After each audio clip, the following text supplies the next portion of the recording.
Alright, today we're going to do a review of Harry Potter Hogwarts Battle.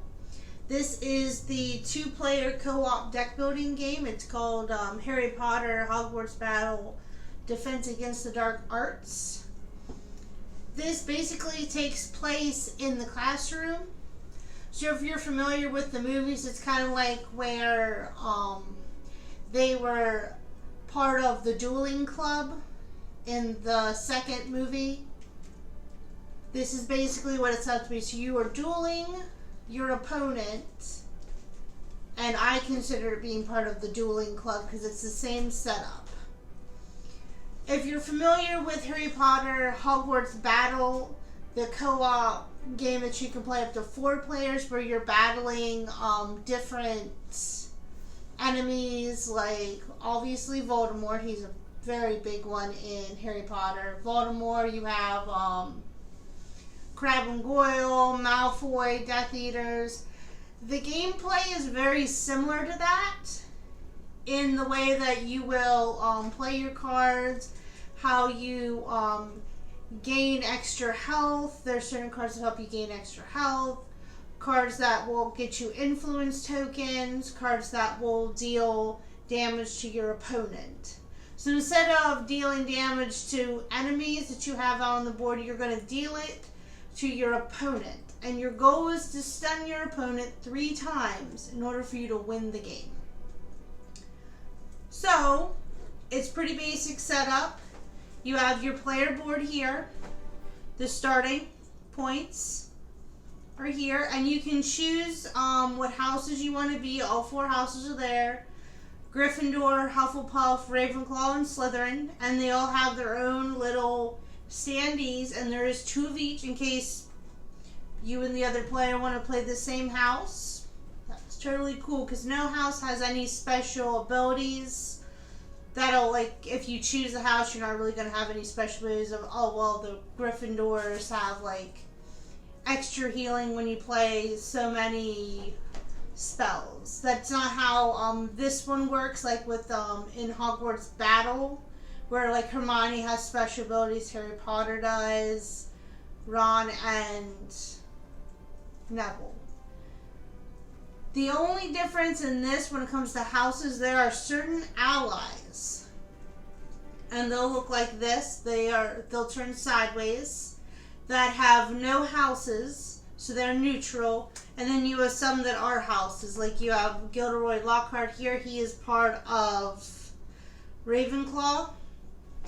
So in this instance, there are certain cards, like with this item, the Mandrake, you can use its normal ability, but then if you happen to have a Hufflepuff also house card, whether it be you or an ally, because your allies stay out, then you get the extra ability. So like with the Mandrake, you get to gain an extra 2 influence on top of the standard damage, and then a heal. So as you play the game, you're gonna pretty much see a lot of similarities to Harry Potter Hogwarts Battle, because you'll have the same way of buying cards. You have their cost on the bottom, and then they go directly to your discard pile whenever you gain them, unless otherwise states. I don't think there's any cards in here in this game that states otherwise, but if it does state otherwise, then follow the otherwise there. Otherwise it goes into your discard pile. Now another cool thing is, since you're not any specific character, you're just part of houses, you get to actually pick your very first ally. So there's 4 different ones to pick from. You have the owl,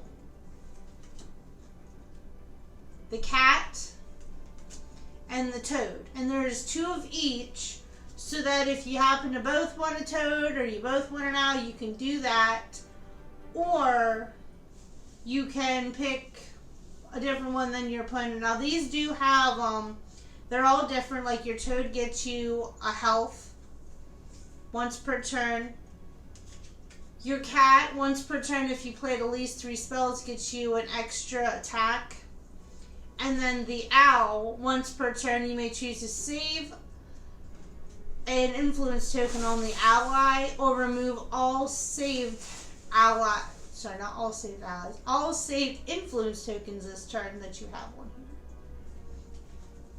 So then for your starter cards, it's the basic, once you add your ally 10 card deck, each player gets 1 cauldron, 1 wand,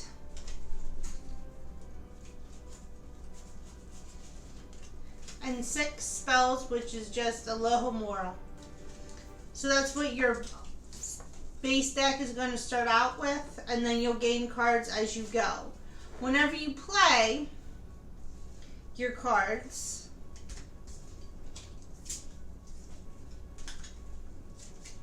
you shuffle and make sure they're nice and good and shuffled. That way you can get them to come out in the way you want. So for this instance, we have a Ravenclaw and a Gryffindor set out. So you're going to put your draw pile here.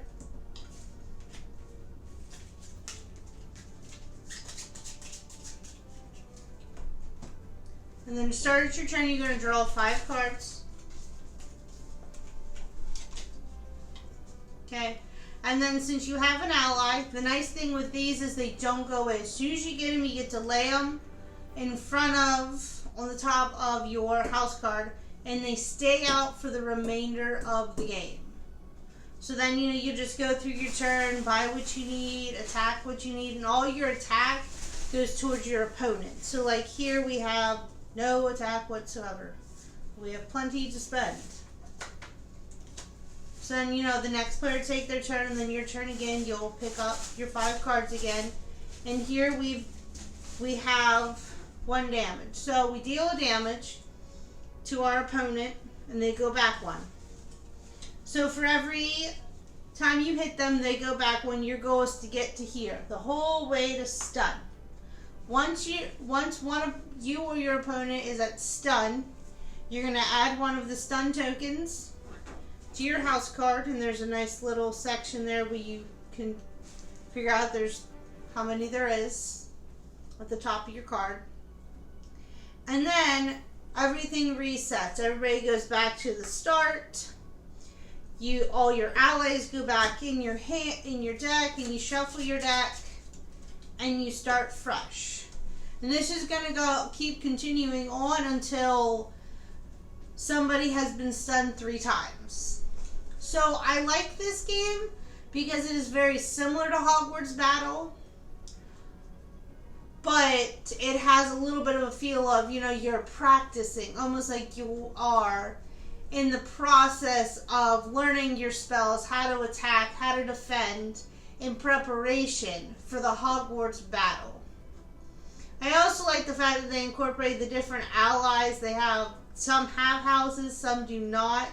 But the fact that you get to keep them out the whole time you're in a round, I think that's cool, because then you can always have different abilities. It helps you collect different houses so that you have different options, like I said, with the Mandrake, where you have to have the Hufflepuff also out, whether it's your house or one of your allies' houses, to use its extra ability.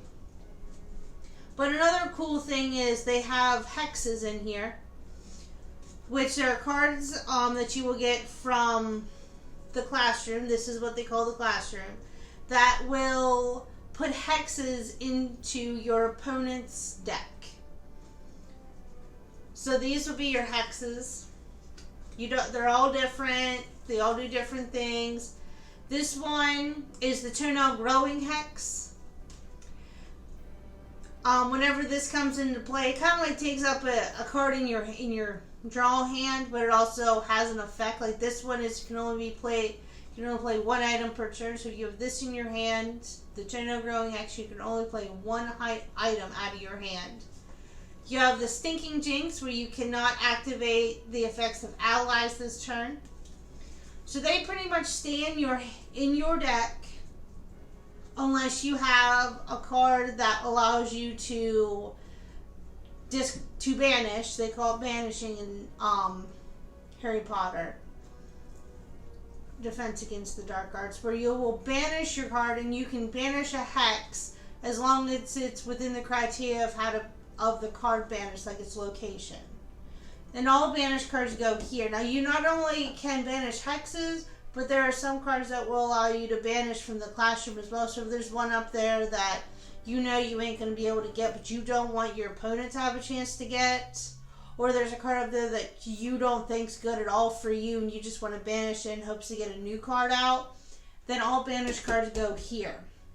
Now, another nice thing with this game is if you can't buy anything here, you can take a card from the library, which is books. They cost 3 influence.